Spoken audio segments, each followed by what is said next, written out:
Perkenalkan, nama saya Luqmanul Hakim. Saya dari 10 Mipa 4 akan menampilkan puisi yang berjudul Gerilya, karya dari poes Rendra.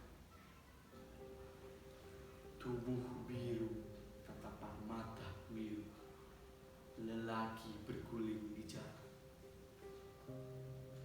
Angin tergantung terkecap pahitnya tembakau, benungan keluh dan bencana. Tubuh biru, tatapan mata biru, lelaki berguling di jalan. Dengan 7 lubang pelor diketuk gerbang langitnya,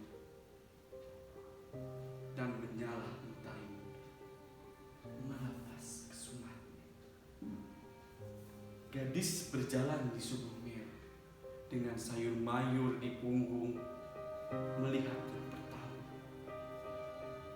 Ia beri cerita manis duka daun wortel.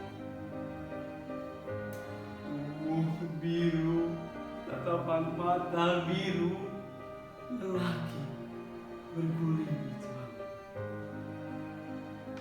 Orang-orang kampung mengenalnya, anak janda berambut ombak, ditimba air bergantang-gantang, disiram atas tubuhnya. Tubuh biru, tatapan mata biru, lelaki berguling di jalan.